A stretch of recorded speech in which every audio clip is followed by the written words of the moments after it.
జపమాల ప్రేక్షకులకు నమస్కారం. ఓం వరవరదాయ విజయ గణపతే నమః. శ్రీ గురుభ్యో నమః. శ్రీమాత్రే నమః. ఈ భాగంలో మనము కామదహనం గురించి విందాము. బ్రహ్మదేవుడు దగ్గరికి దేవతలు మునులు అందరూ కలిపి వెళ్తారు. వెళ్ళి స్వర్గలోకంలో ఒక సభ ఏర్పాటు చేసుకొని తపోనిష్టలో ఉన్న శివుని చిత్తంలో పార్వతిపై ఉండేలాగా అట్టి సమర్థుడు ఎవరా అని ఆలోచిస్తూ ఉండగా ఇంద్రుడికి మన్మధుడు గుర్తొస్తాడు. ఆ శచీపతి ఆస్మరణకు వచ్చేసరికి మన్మధుడు శచీపతికి ఇలా అనిపిస్తున్నాడు. నిండు పున్నమి చంద్రుడు అలే మోము కలిగిన సుందరాంగన అంటే అందమైన స్త్రీ కనుబొమ్మలు ఎలా ఉంటాయో అలాగ ధనుసాకారంగా కనుబొమ్మలుండి రతీదేవి బిగి కౌగిలిలో ఉన్నప్పుడు ఆమె కంకణాలు ఒత్తుకొని అతనికి ఆ గాజుల ముద్రలు శోభిల్లి భుజమున పుష్పబాణాలు అలంకరించుకొని చేతులు ముక్కులించుకొని దేవేంద్రుడి సన్నిధికి రెప్పపాటు కాలంలో చిత్తుడు చేరాడు. ఈయన అనుకోగానే ఆయన ఈయన ఎదుటిగా వచ్చేశాడు. ఈ మగువుడు ఈ 1000 కన్నులున్న దేవేంద్రుడి దగ్గరికి సాదరంగా వచ్చి చూసి తన చెంత ఉన్నాడు. మన్మధుడు అంటున్నాడు, సురేంద్ర, నా వలన నీకు ఏదైనా కార్యం నేను చేయాల్సి ఉందా?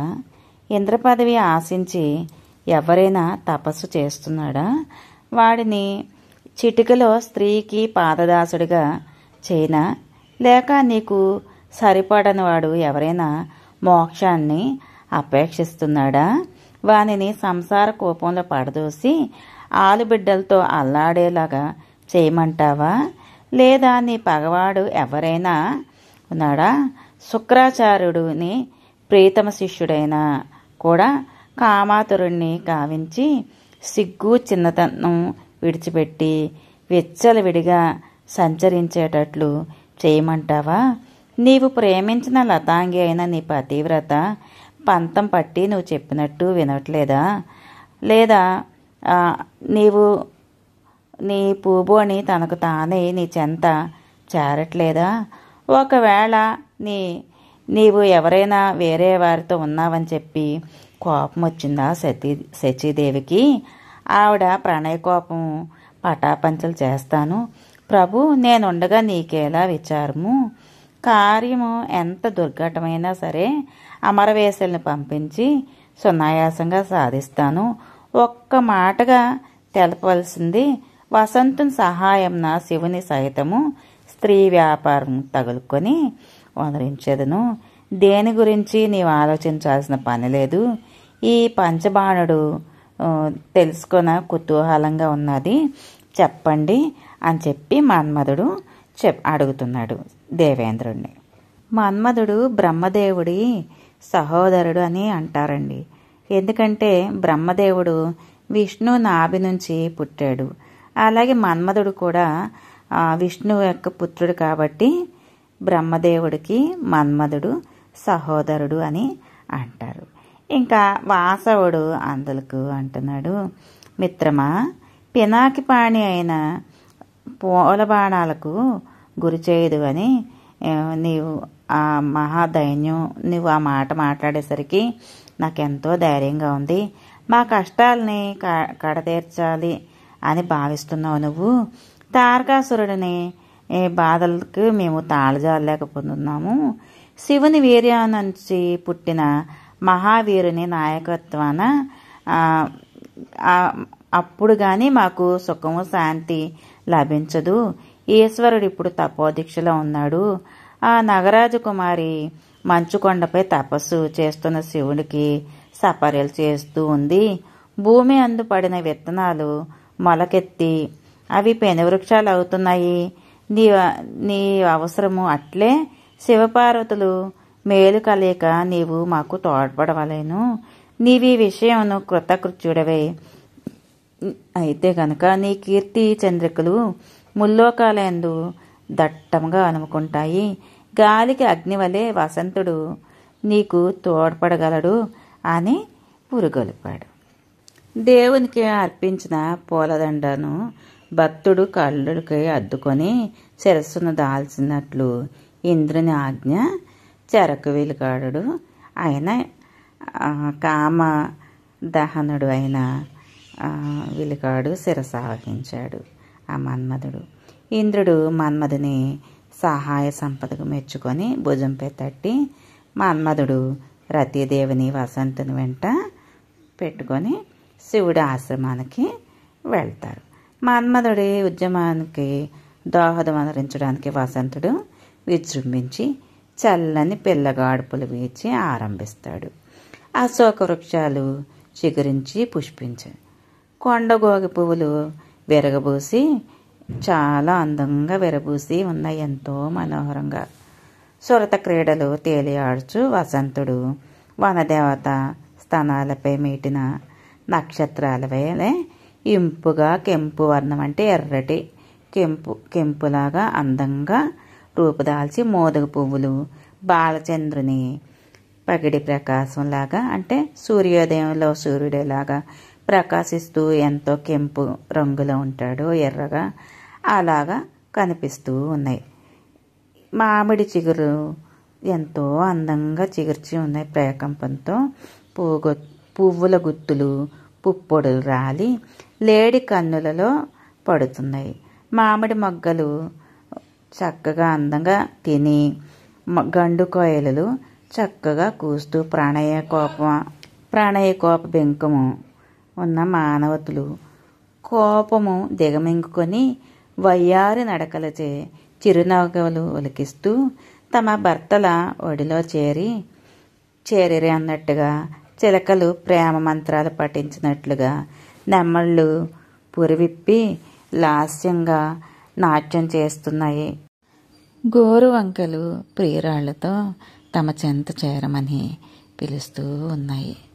ఈ స్థావర జంగమముల ప్రపంచమే నవవసంత శుభోదయ వేళల పులకరించి ఆనంద పారసమయ్యి కన్నులు ఆరమూడ్చి ఏదో ముందు ఎన్నడూ లేని సరికొత్త సుఖానుభూతి అనుభవిస్తూ ఉన్నారు.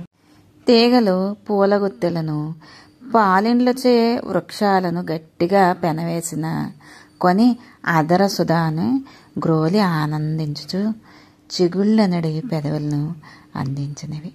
తుమ్మెదలు పువ్వు తేనీయలు తాగి ప్రియురాండ్రకు తావించి సంతసమేర గాలిలో తేలియాడసాగాయి. ఆడలేడి మగలేడి ఉల్లాసం అతిశయంగా కొమ్ములచే గోకింది. చక్రవాక పక్షి తాను తినగా మిగిలిన తామరతోడును ప్రియురాలికి అందించింది. ఇటు పక్షి పశు వృక్ష సముదాయమే కాక గంధర్వ కిన్నెర కింపురుషులు సైతము కాముకంతో ముమ్మరంగా సాగించారు. ప్రిదిలిని నీవి బంధము చెదరని ముంగురులు జారిన పూలదండలతో చిరు చెమటలు పట్టి ప్రియురాలు ఆరుమోడ్పు కన్నులు గావించి తనివి తీరక పక్కకు రమ్మని కొసరి శృంగార నాయకులు ముద్దాడుతూ ఉన్నారు. ప్రపంచము కుమ్మడిగా శృంగార రస ప్రవాహంతో పడి అచ్చటికో ఏమో కొట్టుకొని పోతుంది. శివుడు మాత్రం చింతాకమై చలించలేదు. ఆయన లతా మండపం కడ నందీశ్వరుడు బంగారు బెత్తాన్ని ధరించి కుడిచేయి చూపుడు వేలు నోటి మీద వేసుకొని ప్రమదగణాలను కైలాసవాసులను నిశ్శబ్దంగా ఉండమని సాగి చేస్తూ ఉన్నాడు. చుక్కెదురైనప్పుడు ప్రయాణం చేసినట్లు మన్మధుడు నందీశ్వరుని కంటపడకుండా శివుడు తపమొదరించే చోటకి వెళ్ళి సురపన్న చెట్లు దగ్గర దాపుగా వెళ్ళాడు. దేవదారు వృక్షం కింద పులి చర్మంపై వీరాసనం దాల్చిన తపమొదరించిన శివుడు ఆ మదనుడు చూశాడు. ఇంద్రియాలను నిరోధించి ప్రాణవాయువును బంధించి మనసును స్వాధీనమనరించుకొని మునేంద్రుడు తపోదక్షతతో ఈ పరమాత్ముడి గాంచిన అతడు అలా చూశాడు. స్వస్వరూపం సందాశ్రయించి పరమానందం ఓలలాడాడు. శివుని గాంచినంతనే ఇక మన్మధుడు ఏం చేయాలో ఆలోచించలేదు.